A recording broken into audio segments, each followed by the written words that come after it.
Abdelaziz Bouteflika est à la tête de l'Algérie depuis bientôt 20 ans. Le 10 février dernier, la présidence a officiellement annoncé qu'il sera candidat lors de l'élection présidentielle du 18 avril. Depuis le 22 février, ce sont des dizaines de milliers de personnes répondant à des appels lancés par des anonymes sur les réseaux sociaux qui ont manifesté dans plusieurs villes d'Algérie contre un 5e mandat d'Abdelaziz Bouteflika. D'un président symbole de la paix post-décennie noire, à un homme qui cristallise la colère de la jeunesse algérienne. 5 choses à savoir sur Abdelaziz Bouteflika. Le destin d'Abdelaziz Bouteflika se confond avec celui de l'Algérie.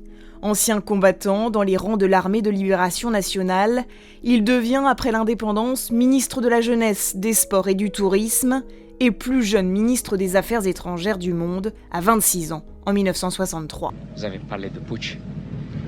Il faudrait qu'il soit absolument entendu que dans ce pays, l'armée nationale populaire est la fidèle et digne héritière de l'armée de libération nationale. La montée en puissance de ce diplomate habile est stoppée à la mort de son mentor, Ouari Boumedienne.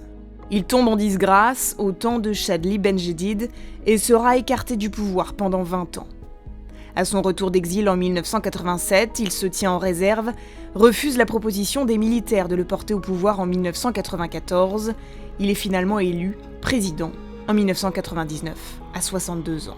Si je n'ai pas un soutien franc et massif du peuple algérien, je considère qu'il doit être heureux dans sa médiocrité, et après tout, je ne suis pas chargé de faire son bonheur bien malgré lui. Je ne suis pas un chercheur de pouvoir, pas plus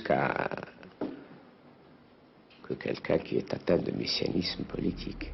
Abdelaziz Bouteflika aura su gérer intelligemment les forces en présence, notamment par sa politique de réconciliation avec les islamistes armés et en faisant taire toute contestation dans les cercles du pouvoir. Malgré de rares apparitions publiques ces dernières années, il a excellé dans l'art de tout décider pour l'Algérie.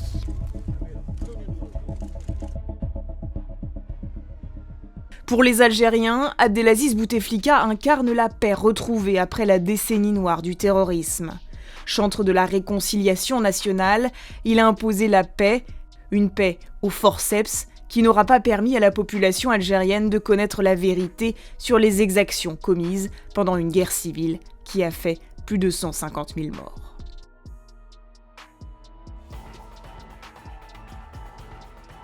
Little Big Man a passé 16 ans à la tête de la diplomatie algérienne.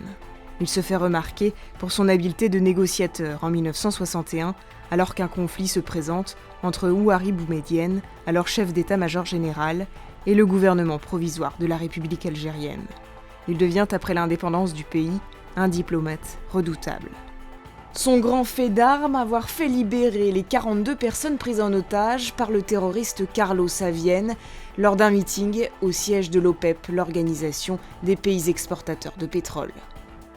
Élu à l'unanimité président de la 29e session de l'Assemblée générale de l'ONU en 1974, Abdelaziz Bouteflika obtient la mise au ban du régime de l'apartheid sud-africain et offre la possibilité au président de l'OLP, Yasser Arafat, de s'exprimer pour la première fois devant la communauté internationale.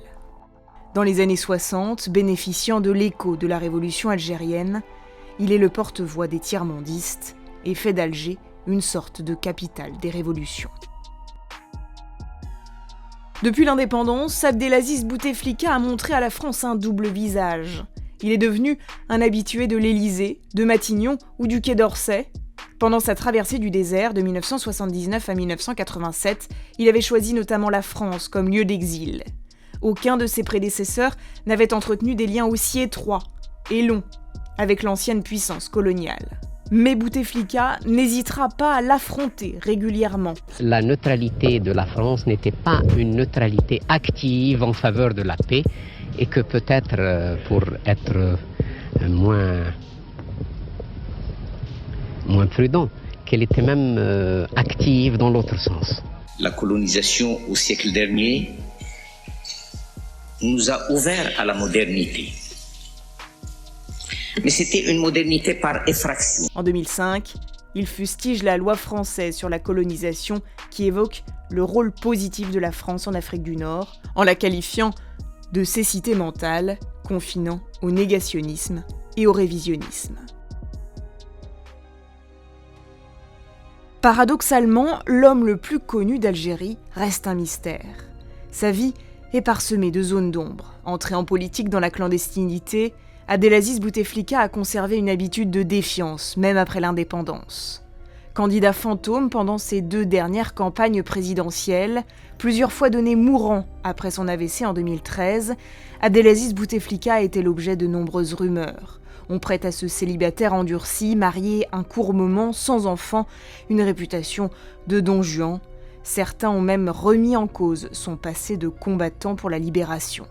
Par ailleurs, la nature même du pouvoir algérien, silencieuse, renforce des légendes et rumeurs. Les Algériens ne connaîtront probablement jamais l'homme qui se cache derrière cet hyper-président.